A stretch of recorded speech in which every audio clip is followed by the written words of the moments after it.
এখন এই যুগটা এমনই একটা পরিস্থিতির মধ্যে দিয়ে যাচ্ছে।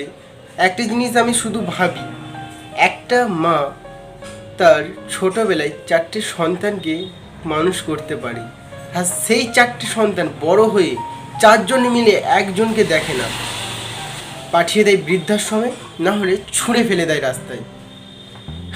মানে কি একটা সমাজে আমরা বাস করছি। একটা মা ছোটবেলায় 4টে সন্তানকে কোলে পিঠে করে মানুষ করতে পারে, আর সেই 4টে সন্তান মিলে বড় হয়ে একটু ভাত বাবা মায়ের গালে দিতে পারে না।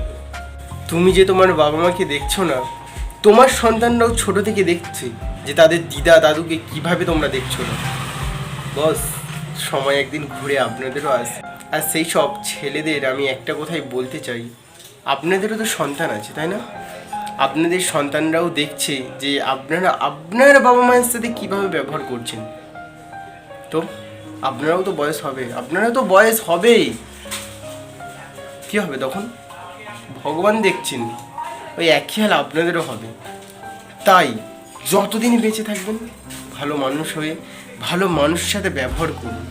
বাবা মায়ের সাথে এই কুকুর বেড়ালের মতো ব্যবহার করবেন না, কারণ তারা তোমায় ছোট থেকে অনেক কষ্ট করে মানুষ করেছে। নিজে না খেয়ে তোমাকে খাইয়েছে, বাবা কত কষ্ট করে তোমায় লেখাপড়া শিখিয়েছে, সেগুলো ভুলে গেলে বস। ও বড় হয়ে গেছো না।